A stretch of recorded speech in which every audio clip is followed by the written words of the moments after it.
Masu sauraronmu assalamu alaikum, barkanku da wannan lokaci, barkanmu da sake kasancewa da ku ta cikin wannan fili rambun ilimi da hikima wallafar Dr. Yusuf Khalifa Sheikh Ishaq Rabi'u. A yau za mu shiga babi na 4.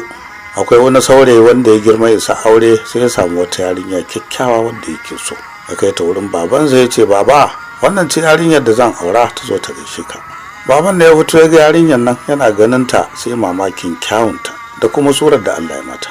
Sai ya ce, kai yaron nan, ka yi haƙuri da wannan yarinyar, ni zan aure ta don na fi ka dacewa da ita. Yaron ne ya mamaki da al'ajabi, kuma haushi ya kama shi bayan ya ji abin da uban ya faɗa.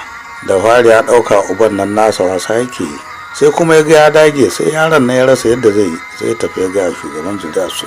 Sai shugaban ya ce a kawo yarinyar nan da uban a musu hukunci. Uba da ɗansa da yarinyar suka taho wurin wannan shugaban zuri'a tasu.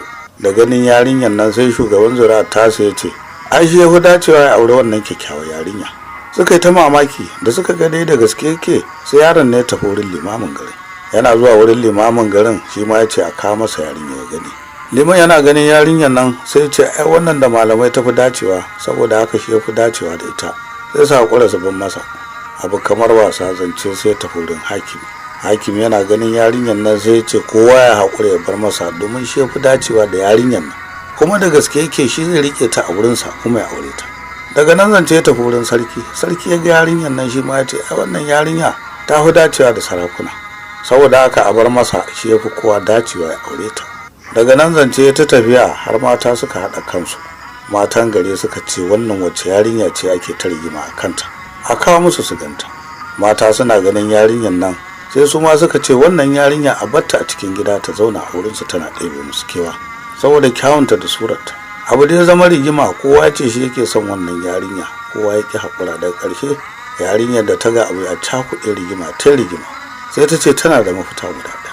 Ta ce abin da za a yi shine kowa ya fito waje ya tsaya, ita kuma za ta tsaya, kuma za ta ruga a guje. Duk wanda ya fara kama ta to ta zama tasa. Kowa ya ce ya yarda, da limamai da malamai da shugabannin gari, kowa ya layi, har da mata duk sun fito da tsofaffi. Yarinyar nan ta ruga a guje, kowa ya bi ta. Wani tsoho yana tuntuɓe, mata suna faɗuwa, wani rawaninsa ya faɗi. Haka dai aka yi ta gudu ana faɗuwa. Yarinyar nan tana ta gudu, ba wanda ya kamo ta cikin su.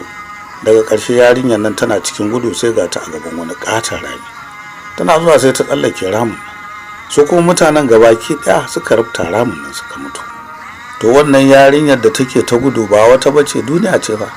Ramin nan shine kabari. Haka mutane marasa nutsuwa za su yi ta bin duniya har sai ta jefa su kabari. Ba su zama sun nutsu sun nemi lahira ba, ba su kuma tanadin kabarin ba.